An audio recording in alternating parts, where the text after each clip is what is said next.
في القلب مشاعر أخفيها قد أشرقت الشمس عليها عن خطط لم أعبأ فيها ستكون. عليكم ورحمة الله وبركاته. وعليكم السلام ورحمة الله وبركاته.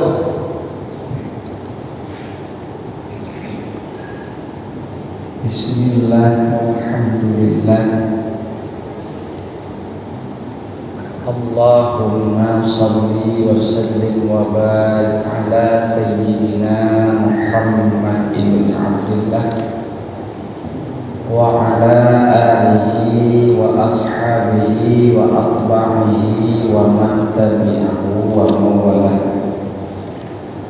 Allahumma ij'alna minat tawwabin waj'alna minal mutatahhirin waj'alna minal mukhlisin waj'alna min ibadika sholihin. Amin ya rabbal alamin. Hadirin hadirat, muslimin muslimat sidang jamaah pengajian rahimakumullah. Selesai ucapan puji dan syukur kita serahkan kehadirat Allah Subhanahu wa taala. Iringan yang kedua, rahmat dan sejahtera sama-sama kita ucapkan dan terus kita alamatkan keharibaan Nabi besar Muhammad sallallahu alaihi wasallam,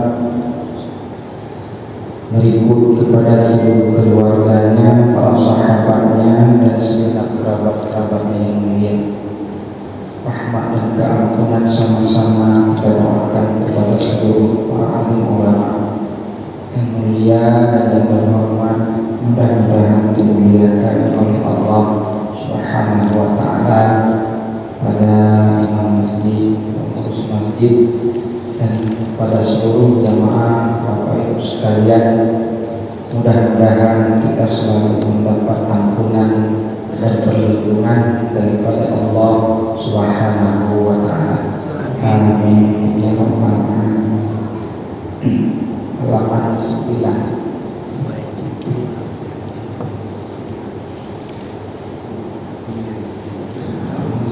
Paling atas dan di luar. Bismillahirrahmanirrahim.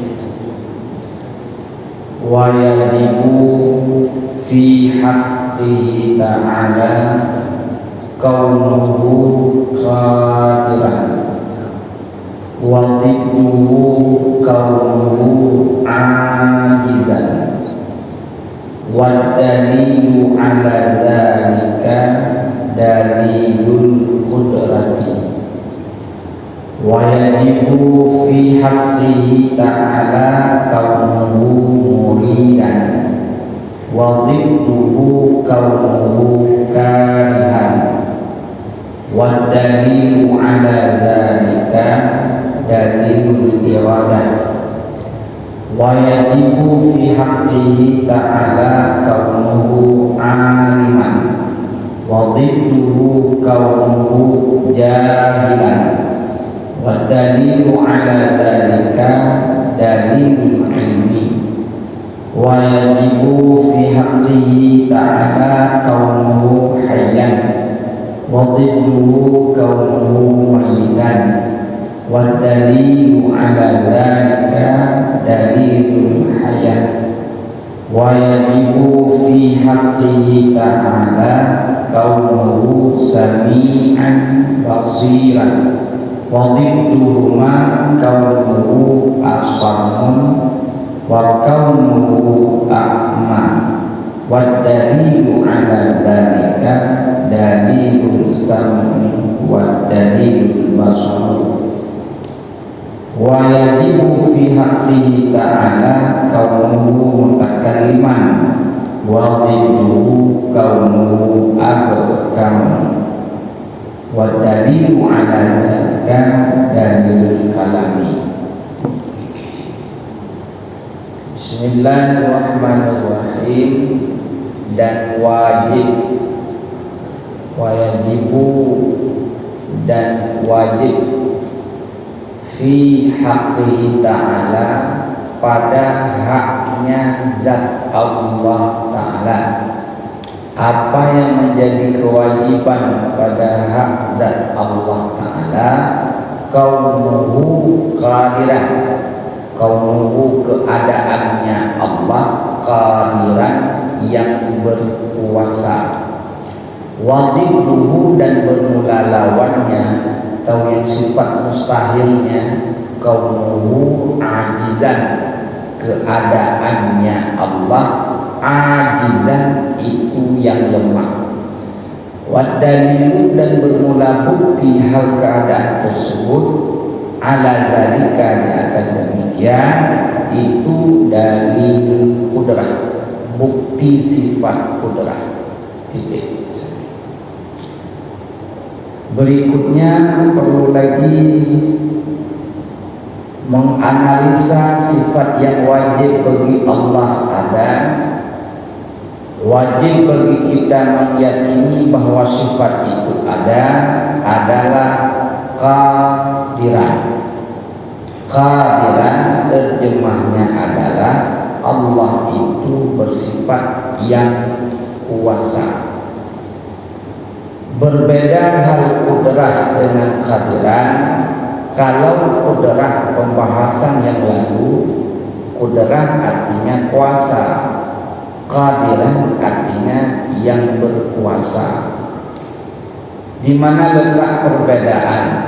Setiap kudrah lazim qadiran. Tak mungkin Allah bersifat qadiran tanpa didahului oleh sifat kudrah.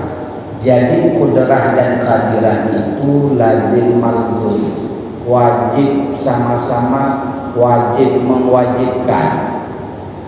Maka dalam istilah ilmu aqidah tauhid asy'ariyah, sifat ma'ani itu berbeda dengan sifat ma'nawiyah. Tetapi yang menjadi hal yang paling nomor satu wajib, apabila seseorang telah meyakini, mengakui, mengimani bahwa Allah telah bersifat ma'ani, andai kata orang tersebut tidak mampu atau tak cukup waktu menganalisa sifat ma'nawiyah, maka orang tersebut sudah dihitung mukmin. Cuma andai kata ada orang yang menafikan sifat ma'nawiyah bagi Allah, itu ada perbedaan pendapat ulama. Ada yang mengatakan orang tersebut belum mukmin. Kenapa? Dia menafikan sifat ma'nawiyah umpama qadiran pada Allah Subhanahu wa ta'ala. Maka oleh karena demikian, wajibkah bagi kita meyakini Allah bersifat qadiran? Jawab wajib. Apa itu qadiran? Yang berkuasa. Makna yang berkuasa sama dalilnya atau sama lawannya seperti sifat kudrah. Kudrah kuasa. Seperti pembahasan yang lalu, kudrah itu mencakupi hanya pada perbuatan mungkin. Tidak ada kinerja sifat kudrah itu bagi sifat wajib dan mustahil. Maka tidak boleh kita mengatakan Allah tidak mampu menjadikan anak bagi dia. Karena ada orang yang mengatakan Allah maha segala-galanya. Benar. Tetapi tidak masuk ranah sifat wajib dan mustahil. Nanti kalau begitu dibilang, katanya Allah mampu segala-galanya, sampaikah Allah mampu menjadikan anak baginya? Jangan bilang tak mampu. Kalau bilang tak mampu, Allah lemah. Tetapi apa juga tidak ada ranah sifat kudrah atau qadiran bagi perkara mustahil. Dan tidak ada ranah kinerja, bahasa kita lebih mudah memahami, sifat kudrah dan qadiran bagi sifat wajib. Karena pembahagian hukum akal ada 3, wajib, mustahil, harus, maka kinerja sifat kudrah Allah itu hanya pada satu perkara. Perkara apa itu? Perkara mungkin, perkara yang jaiz. Mana dia selain daripada Allah? Disitulah istilah bahasa tauhid takluk sifat kudrah ataupun qadir bagi perkara-perkara yang jaiz, yang mungkin, yang baharu. Mana sifat yang baharu selain Allah? Malaikatnya, buminya, kita, sifat-sifat yang ada pada kita. Disitulah kinerja sifat kudrah Allah. Bagaimana lanjutan kajian tentang kudrah atau kehadiran? Nah, disinilah Allah Maha segala-galanya di atas kita. Atas kita Allah Maha segala-galanya. Contoh yang paling mungkin pernah kita dengar, Nabi Allah Musa alaihissalam dikisahkan di dalam kitab daripada yakni Aqidatul Awam, kitabnya Tauhid Aqidah karangan Syekh Ibrahim Al-Bajuri. Di situ diceritakan Musa alaihissalam suatu ketika pernah dia itu sakit gigi. Sakit gigi Nabi Musa karena Rasul para anbiya itu dia mengatakan kepada Allah tentang perihal sakitnya. Dan seyogianya kita juga demikian. Ketika kita sakit, kita lapor sama Allah, iya. Jadi nggak lapor lagi sama dokter, lapor juga. Jangan nggak lagi ke dokter nanti langsung lapor sama Allah. Kenapa? Ikut kisah Nabi Musa. Itu Nabi Musa.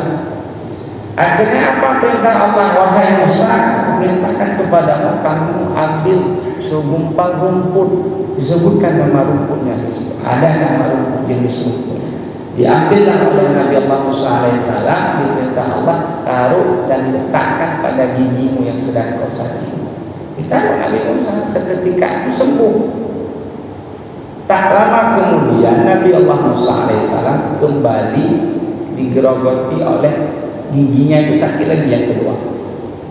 Tapi Nabi Musa kali kedua bukan lapor kepada Allah dulu, dia langsung ambil rumput yang diperintahkan Allah kali pertama dan diletakkan pada giginya yang sakit kali kedua.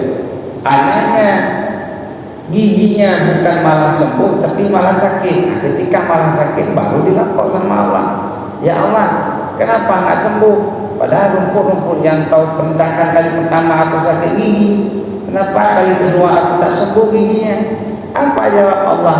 Wahai Musa, kau kali pertama sakit gigi, kau mendahului aku, menomorsatukan aku kata Allah. Kedua baru makhluk yaitu rumput. Tapi kali kedua kau menomorduakan aku, kau menomorsatukan rumput. Yang memberi sembuh dan mudarat itu bukan rumput tapi aku. Di sini pertanda kudrah Allah itu terhadap apa yang ada. Kalau Allah berkuasa menyembuhkan, sembuh. Kalau Allah berkuasa tidak menyembuhkan, pasti tidak sembuh. Berarti rumput itu tidak ada kuasanya, tak ada. Kalau ada kuasa kali pertama, kuasa yang diberikan oleh Allah, sama seperti kuasa yang ada pada kita. Kuasa kita ini kuasa yang dicipta oleh Allah, bukan kuasa yang kita cipta sendiri. Maka kuasa kita terbatas. Kalau Allah berkehendak untuk tidak memberikan kekuasaan, kekuasaan kita tidak ada, tak mampu kita. Tapi kalau Allah mengizinkan kuasa kita, semua.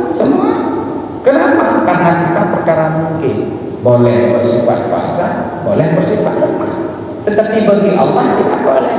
Wajib Allah bersifat kuasa, wajib Allah bersifat yang kuasa, sifat ma'nawiyah. Beginilah cara meyakini kalau Allah bersifat qudrah, beginilah cara meyakini kalau Allah wajib bersifat qadiran, sifat ma'nawiyah. Di kesimpulan tentang qudrah dan qadiran bahwa sifat kuasa Allah itu mencakupi pada perkara yang baru, bukan pada wajib dan mustahil. Yang bilang tadi Allah mampu segala-galanya itu sampai kepada mampu menjadikan anak, cuman Allah nggak menjadikan, itu salah. Tapi nggak ada karena sifat kehadiran ataupun qudrah. Jadi bagi orang mengatakan, Pak Ustaz, saya capek mengajar tauhid, belajar tauhid, susah, pening, apalagi waktu subuh, waktunya waktu tidur, sama seperti itu. Nah, ini Pak Ustaz, aku ambil kesimpulan saja kalau Allah itu maha segala-galanya. Boleh, tapi bagi dua maha segala-galanya.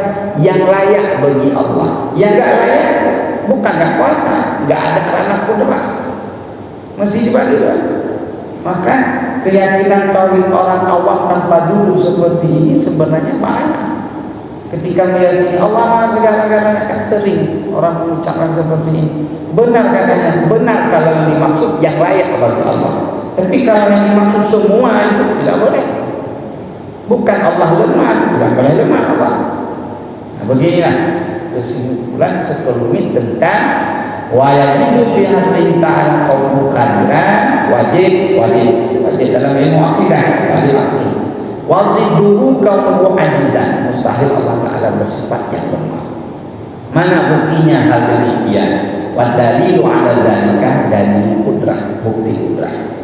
Mana bukti qudrah? Dalil ijmali, karena dalil dalam ilmu aqidah wah, ada dalil tafsiri, ada dalil ijmali, tafsiri rinci, ijmali umum, dan diwajibkan dalam ilmu aqidah bagi kita sebatas mengetahui dalil yang ijmali, yang umum, bukan dalil nakli. Dalil nakli kalau paham boleh, dalil nakli ayat dan hadis. Kalau ditanya Allah bersifat kudrat, kita jawab iya. Kamu yakin? Aku yakin. Berapa persen? 100%. Yang namanya yakin 100%. Bagaimana kudrat? Kita menjawab sudah satu sifat yang ada bagi Allah, bersifat kami, bersifat kudrat segala macam. Mana bukti Allah bersifat kudrat? Kita memberi jawaban. Kita sering menjawab dengan ayat. Apa ayatnya? Innallaha ala kulli syai'in qadir. Titik. Sudahkah dia itu lepas dengan menjawab itu ayat Al-Quran? Belum. Kenapa belum? Karena dia belum memahami makna kudrat yang seyogianya sebenarnya bagaimana. Itu kan ayat, yang namanya ayat ijaz Al-Quran, sastra Al-Quran itu lebih tinggi daripada tulisan-tulisan yang lain, termasuk dengan hadis Nabi lebih tinggi ayat. Jadi yang mampu memahami ayat itu tentu ahli-ahli Al-Quran ataupun ahli tafsir. Jadi dari ijmali tentang Allah wajib bersifat kudrah atau kadiran, mustahil Allah bersifat lemah ataupun ajizan, jawab lau itu bahasa Arab. Inilah dari arti lau. Jikalau Allah tidak bersifat kudrah, kuasa, pasti Allah akan lemah. Jikalau Allah tidak bersifat kuasa, pasti Allah lemah. Jikalau Allah tak bersifat kuasa, berarti Allah tak mampu menjadikan alam semesta ini. Kenapa? Lemah. Buktinya alam semesta sudah ada, berarti menjadi bukti alam semesta ini ada, Allah bersifat kudrah. Baru diperkuat dengan dalil lagi, innallaha ala kulli syai'in qadir. Seperti itu. Jadi akal menolak yang sehat kalau Allah itu bersifat lemah. Akal menerima kalau Allah itu bersifat dengan kuasa. Sebaliknya, akal menolak kalau manusia bersifat kuasa. Akal yang menerima manusia ini bersifat lemah. Iya.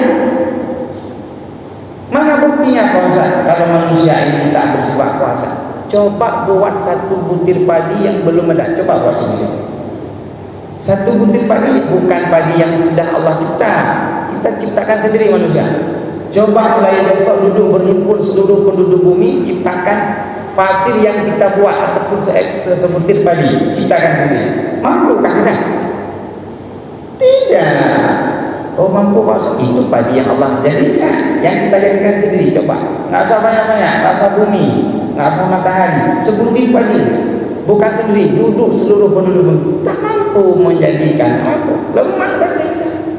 Tapi Pak Ustaz ada bilang si anu cukup kuat dia dengan saya. Kuat yang ada pada manusia itu kuat bandingan, nisbah. Kenapa dia kuat banding dengan yang lemah? Maka orang kuat bersyukur dan berterima kasih kepada orang lemah. Kenapa? Kalau dia nggak lemah nggak dibilang aku kuat. Pada manusia demikian. Coba kita nggak ada yang lemah, semua kuat. Siapa yang dibilang kuat? Nggak ada. Orang berilmu juga demikian. Orang kaya juga demikian. Orang pandai, orang hebat, semua demikian. Maka yang ada pada makhluk dibilang kuasa bandingan. Dibanding dengan yang lain tidak kuat. dan terbatas masa kuat. Umur 70 kita sepak pangkat itu umpama seperti itu, enggak kuat lagi. Sudah membutuh kepada pangkat. Allah demikian tidak. Kapan berakhir kuasa Allah? Tidak ada akhir. Maka kapan berawal kuasa Allah? Tidak berawal. Tidak. Beginilah ya. Jadi di sini keluar satu nilai tersirat akhlaknya apa? Kita nggak ada kuasa apa-apa. Yang berkuasa itu Allah semua. Jadi nggak sombong. Ada ilmu nggak sombong, ada harta nggak sombong, ada jabatan nggak sombong, ada pangkat tinggi nggak sombong. Kenapa? Itu semua milik Allah. Semua dititip bahasa seperti itu. Satu saat Allah akan mengambil kembali. Jadi oleh karena demikian yang menjadi kewajiban sifat yang terakhir, yang pertama daripada sifat ma'anawiyah. Mudah-mudahan subuh ini kita kelarkan sifat 20 selesai. Jadi yang pertama pada subuh ini wajib kita yakini Allah bersifat qadiran, yang berkuasa. Mustahil Allah bersifat dengan ajizan. Buktinya mana? Bukti kudrat. Karena ini kitabnya kita mukhtasar ringkas, maka penjelasan penjabaran lebih luas. Sebenarnya menjelaskan ini nggak cukup waktu 10 menit. Ada satu sifat saja sebenarnya, hampir berminggu-minggu kalau mengajar kita. Karena kita kan seminggu sekali, seahad sekali, setengah jam atau 1 jam, itu waktu yang banyak. Tapi ini kitab ringkasan. Apa nanti setelah ini ada kitab yang tebal-tebal lagi. Berikutnya wajib fi haqi ta'ala qauluhu muridan. Wajib Allah Ta'ala itu bersifat dengan muridan. Nah, inilah murid dalam bahasa Arab. Kan sering dipanggil bagi anak sekolah murid-murid. Murid itu bahasa Arab kan? Apa makna murid? Orang yang bermaksud, bahasa Arab.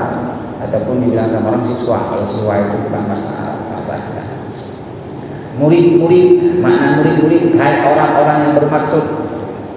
Itu bahasa Arab. Maka wajib bagi Allah Ta'ala itu bersifat dengan kaunuhu muridan, keadaannya Allah Ta'ala muridan. Apa makna muridan? Kalau iradah berkehendak, muridan yang berkehendak. Dipastikan kalau sudah ada sifat berkehendak, qadiran, pasti yang berkehendak jelas ada.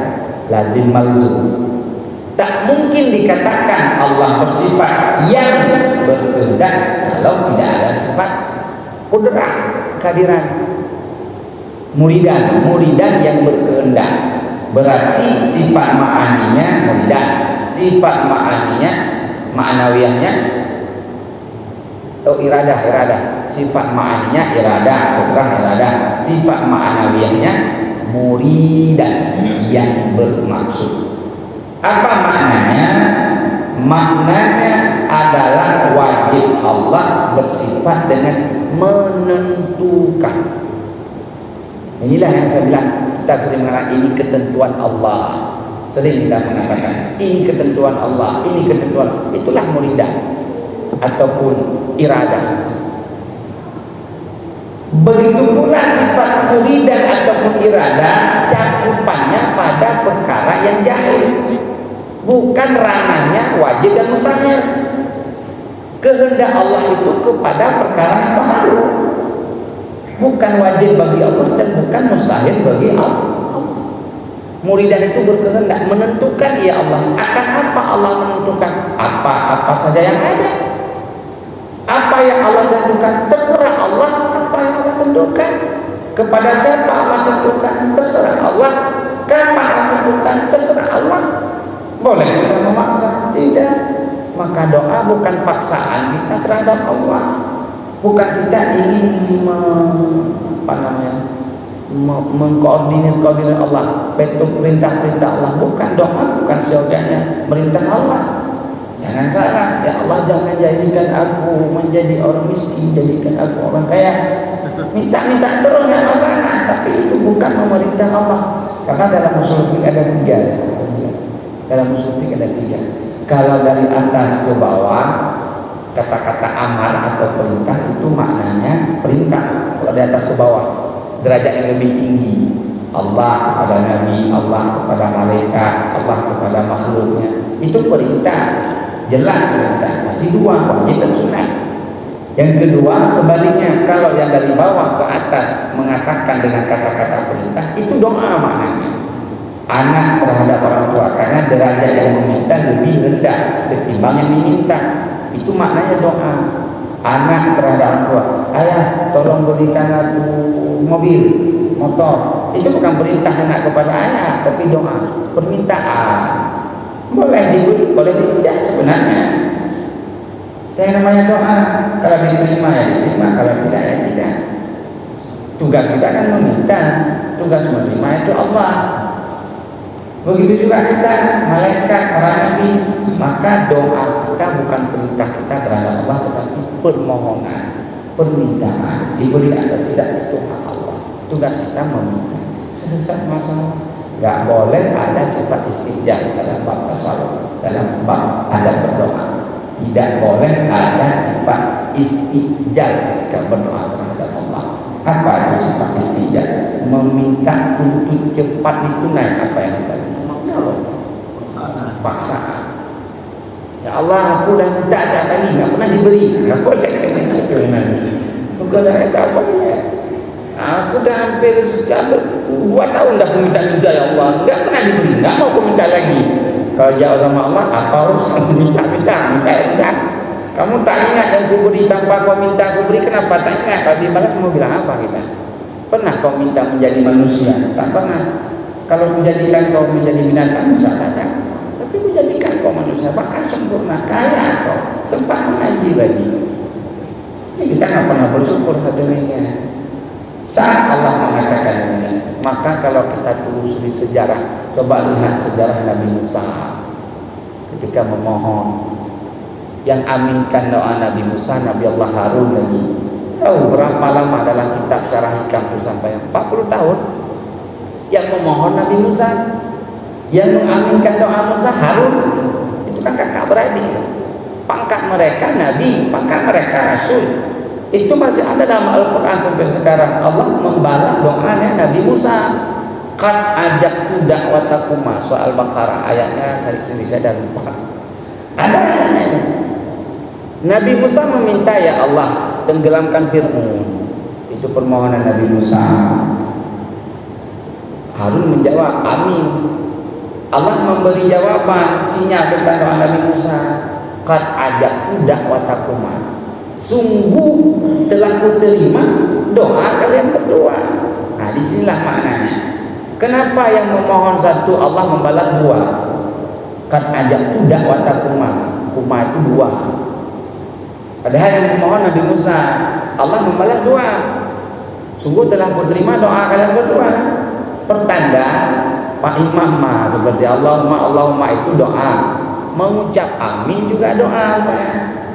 Maka Allah membalas dakwah kakuma. Jadi mengucap amin doa juga istajib. Nah, yang makna istajib A-nya panjang, M-nya panjang, sudah pernah kita. Itu baru makna istajib. Kalau enggak panjang A dan panjang ini, itu bukan istajib. Banyak maknanya. Aman, al-amin seperti para nabi. Artinya apa?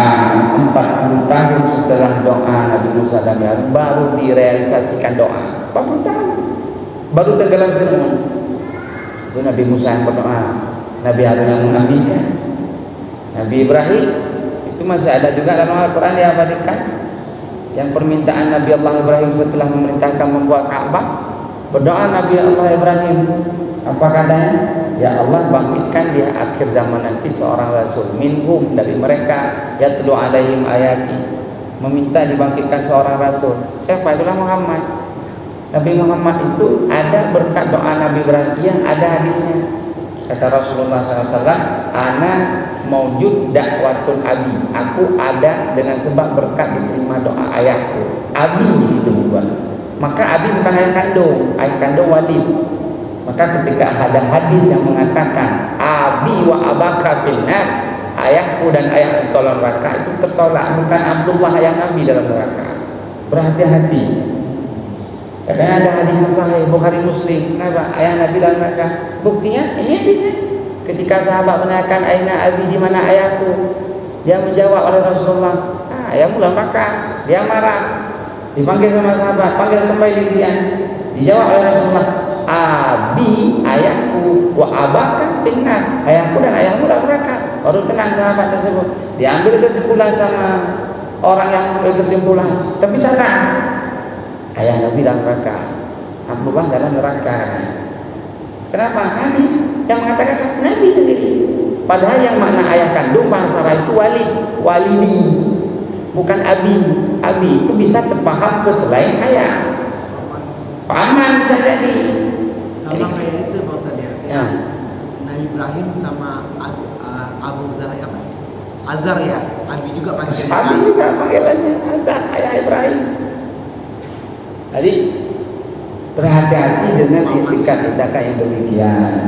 Memang habisnya maka inilah kan keliru kembali kepada ayat hadis langsung kan.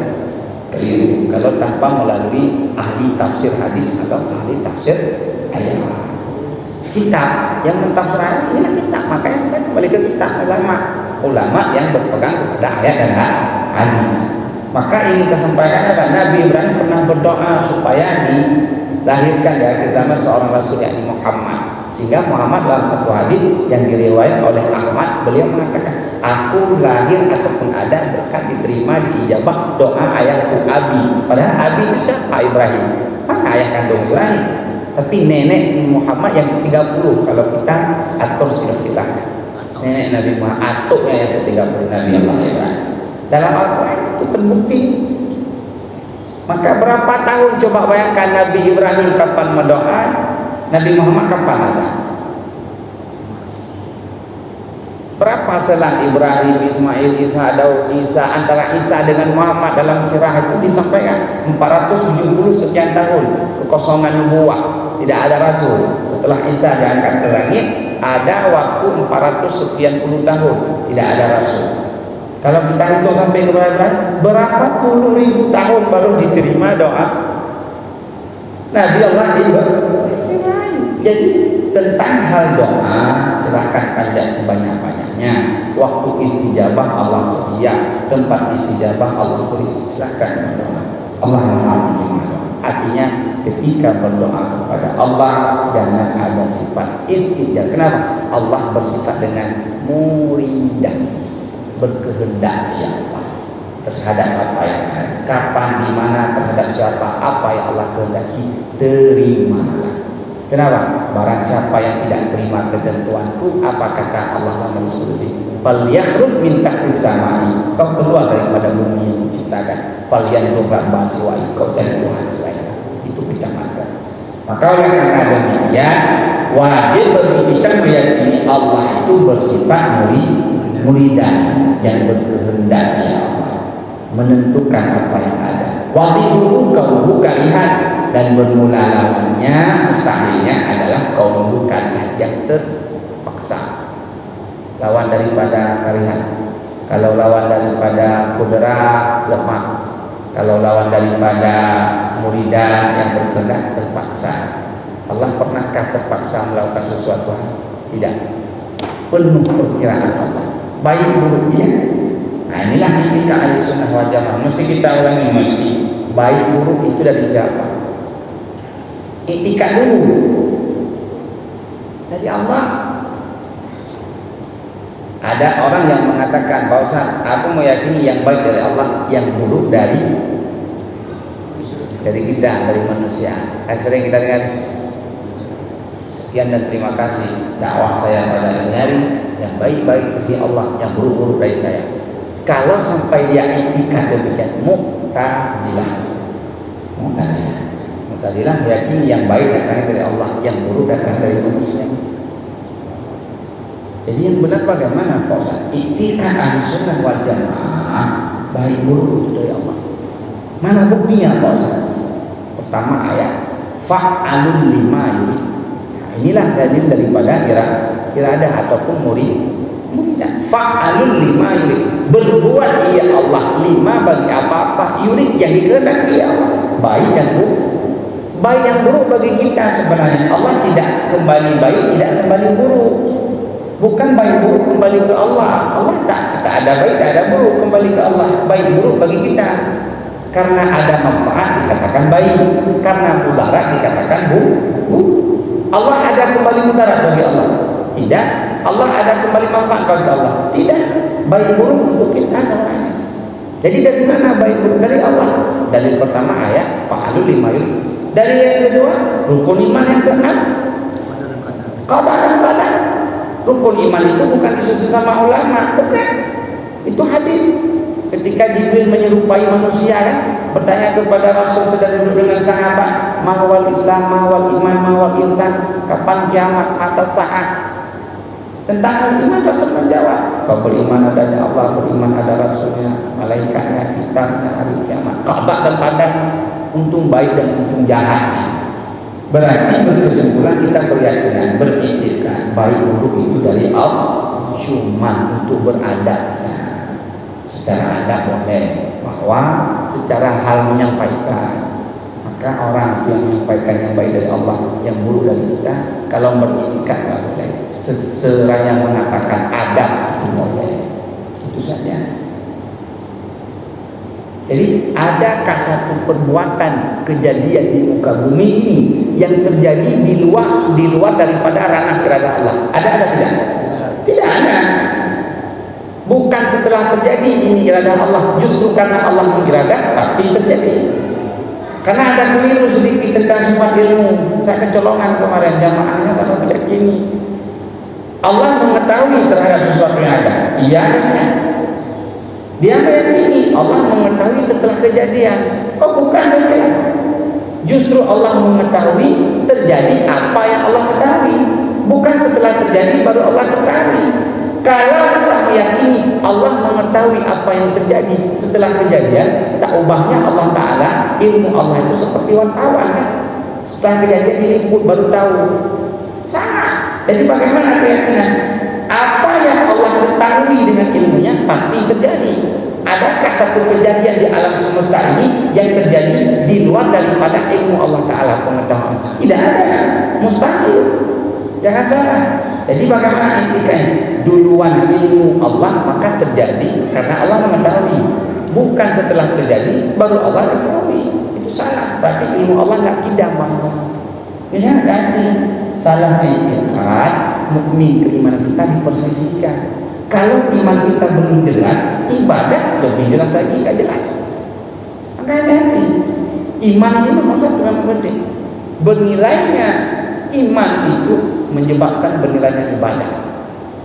Jadi tinggi rendahnya nilai ibadah kita terhadap Allah, tinggi nilainya iman. Tauhidnya. Kalau enggak dilakukan iman, ibadah bagaimana konsekuensinya? Berbahaya. Nah, oleh karena demikian, tentang hal sifat iradah, tidak ada satu kejadian di alam semesta ini yang terjadi di luar daripada iradah Allah, ketentuan Allah. Apapun itu. Sampai dicontohkan di kitab ini nggak jelas, ada kitab Aqidatun Najih karangan ulama Thailand Selatan, itu dijelaskan Zainal Basri. Seekor kaki semut yang berjalan pada malam yang kelam di atas batu yang hitam, ketika dia terpeleset Allah mengkendakinya. Itu paling kecil. Berarti satu debu yang bergerak pindah dari satu posisi ke posisi, itu ketentuan Allah, itu iradah Allah. Apalagi kita mampu duduk, mampu jalan, sehat badan, kaya, kita, itu iradah Allah, bukan iradah kita. Maka ketika berobat sembuh dokter atau Allah? Allah sisi keyakinan, dokter sisi perkataan. Jadi jangan bilang, nah, bukan dokter itu yang sembuh, Allah. Jadi berobat sama Allah, nah, kacau nanti. Kacau dari segi pembicaraan. Secara berkata-kata boleh, dokter yang menyembuhkan. Dokter apa? Dokter tulang kulit. Tapi secara kekainan dalam hati, Allah. Demikian nggak salah. Kalau nggak sulit dalam berbicara, berkat izin Allah aku disembuhkan oleh Allah berkat ini karena melalui dokter. Panjang ngomongin nanti. Jadi secara ngomong boleh. Nah, itu kan hukum adat nanti masuk. Nah, beginilah tentang hal sekelumit umum. Wajib Allah bersifat muridah, yakni yang berkehendak terhadap apa yang ada, bukan wajib usaha tapi perkara mungkin atau jaiz. Lawannya adalah karihat. Dalilnya seperti dalil iradah. Waktunya udah habis, ini belum habis, tapi kita habis. Boleh? Boleh. Saya terjemahkan lagi. Wa yajibu fi haqi ta'ala qauluhu aliman, wajib pada haknya Allah Ta'ala itu bersifat aliman. Qauluhu keadaan Allah bersifat yang mengetahui. Wazibuhu qauluhu jadilah mustahil Allah Ta'ala bersifat jahil. Buktinya ala zalika dalil ilmi, dalil sifat ilmu. Tentang sifat ilmu baru 3 mencakup wajib, mustahil, harus. Artinya dengan ilmu Allah mengetahui kalau zat Allah itu bersifat wajib wujud. Allah tahu dengan sifat ilmunya. Tentang sifat mustahil, Allah tahu anak dan syarih kawan baginya Allah itu mustahil ada. Allah tahu dengan sifat ilmu. Begitu pula dengan sifat ilmu, Allah tahu segala yang Allah jadikan tanpa terkecuali, tanpa terhijab, tanpa alat bantuan. Ini beda ilmu Allah Ta'ala dengan ilmu yang ada pada yang baru yakni kita. Berikutnya wa yajibu fi haqqi ta'ala qaumuhu yang hidup. Allah Maha hidup. Wazibuhu dan berulang mustahil mati. Wa dalilu ala dzalika dalil hayat. Hidup Allah cuma yakni saja hidup Allah berbeda dengan hidup selain Allah, itu saja. Bukan dengan nyawa hidup Allah, bukan karena makan minum Allah hidup, bukan adakah bernafas Allah hidup, bukan juga karena itu hidup yang ada pada zat yang baru. Jangan salah meyakini.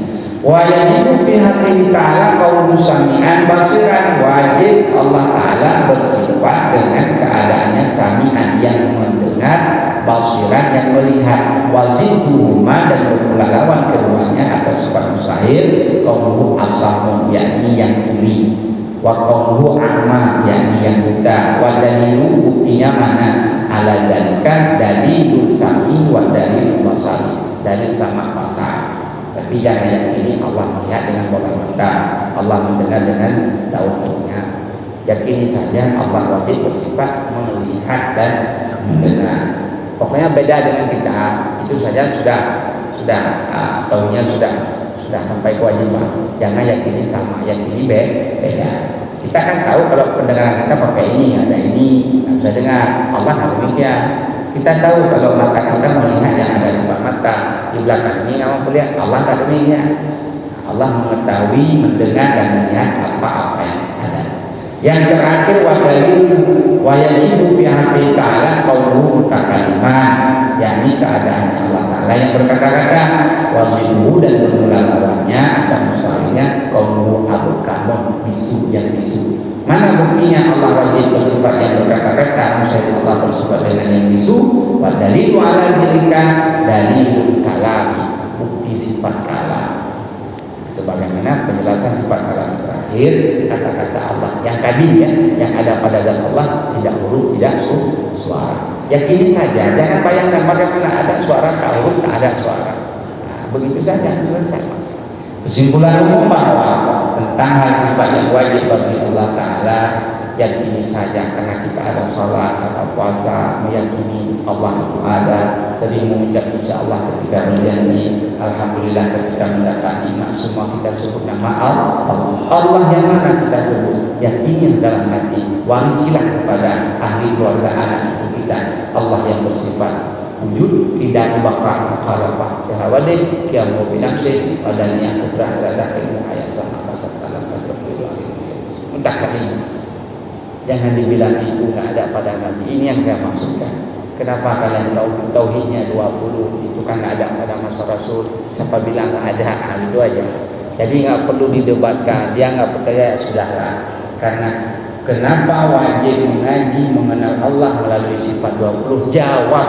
Karena dengan sifat 20 itu menghantarkan kita kepada mengenal Allah.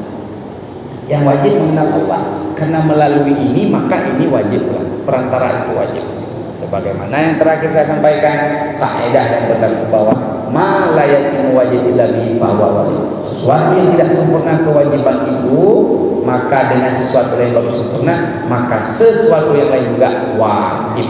Maka ngaji ini wajib sifat 20. Wallahu a'lam tentang sifat 20 wajib dan mustahil. Pertemuan berikut insyaallah kalau diberikan umur panjang kesempatan kekuatan masuk kepada sifat yang harus bagi Allah. Satu. Pak Ustaz jangan tutup dulu, mungkin saya ada pertanyaan. Silakan. Pak Ustaz kenapa buru-buru, karena waktunya terbatas. Jadi harus dibalap sedikit. Si Ustaz kalau di balap kami yang pelan aja kami apa, yang ibu itu setengah tugas kita kan ngaji saja, yang nggak paham tanya. Mungkin ini Ustaz, kalau yang pertama kali kita belajar kayak masih agak ngembang ya Ustaznya, tapi udah berapa lama nih Insya Allah udah mulai bisa mengerti lah. Intinya kan di keyakinan kita jangan mencari-cari selain itu Ustaz ya. Mungkin yang kedepannya ini yang belum apa ya, kami tetap dibimbing Ustaz, kami tetap dibimbing ya sampai kami lepas karena ini kondisi sekarang kalau tanpa ada ilmu ini memang nanti apalagi banyak sekali yang sini kita nggak paham sebenarnya. Orang ngomong bahasa Arab, contoh kita di Arab nih waktu di Mekah, orang ngasih buku nih, kita nggak tahu sebenarnya buku apa. Karena orang Indonesia terima aja, maksud saya waktu 2009 baik sekali orang tua ngasih buku gitu ya, tapi kita nggak tahu isinya langsung seperti sama sekarang. Kalau kita tidak paham, tidak meyakini, ya jangan sampai akhirnya kita menafikan sama seperti tadi yang bilang sampai orang tua Nabi neraka itu kan terlampau zolim sebenarnya, karena dia nggak paham tapi menganggap dia itu pemauannya seperti itu. Pak Ustaz kemana 2 kali pertemuan pulang tuh? Kamu bimbing lagi? Oh nggak ada Ustaz. Salah. Ada sahabat sama Pak Ketua. Kenapa pulang kampung? Ya jangan nanti kampungnya hijrah.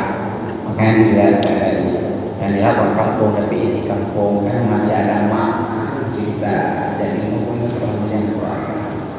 Jadi kemungkinan pun saya insya Allah Senin ini masih ada pertemuan kembali ke Aceh.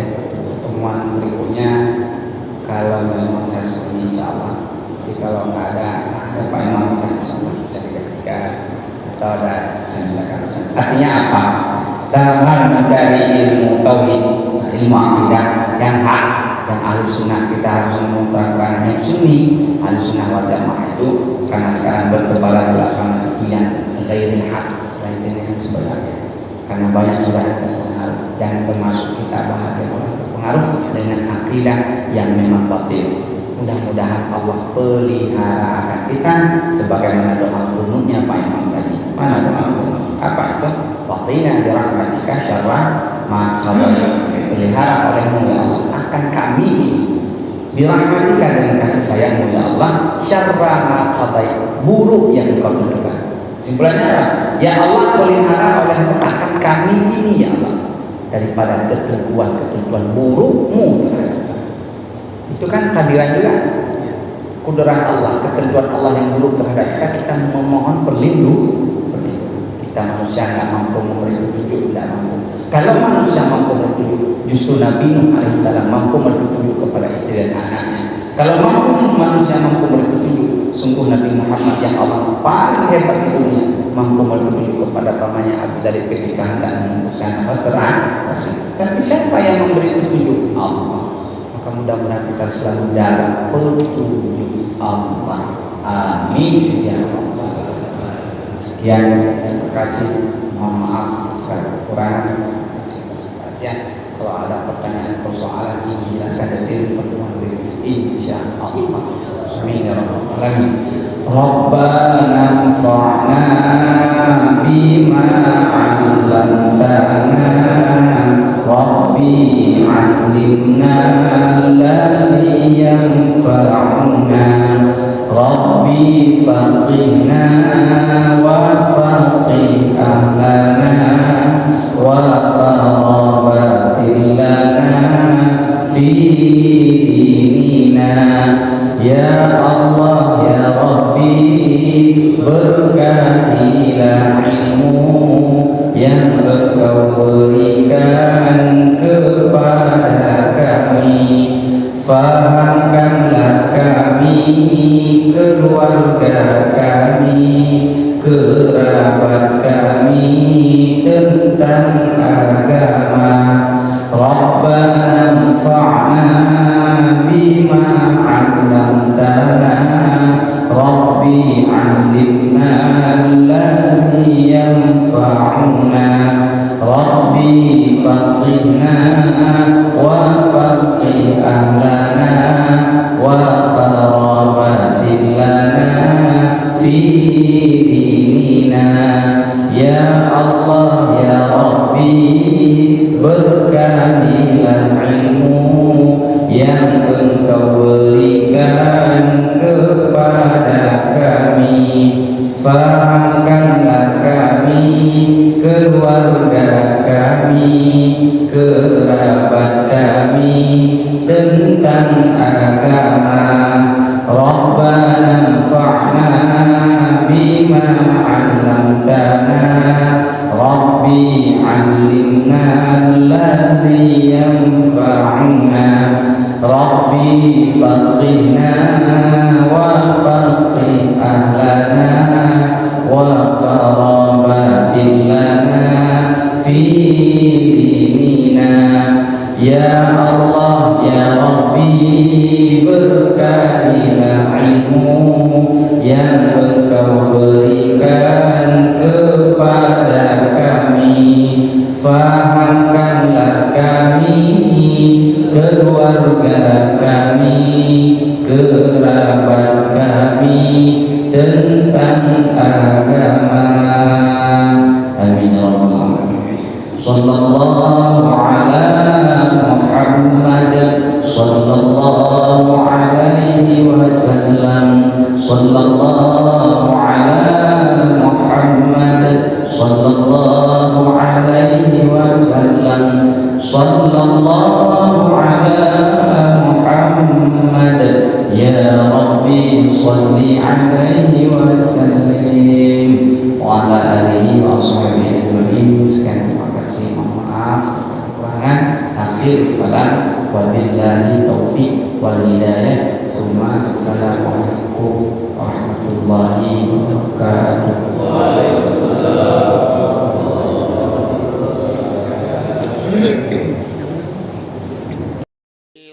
في القلب مشاعر أخفيها قد أشرقت الشمس عليها عن خطط لم أعبأ فيها.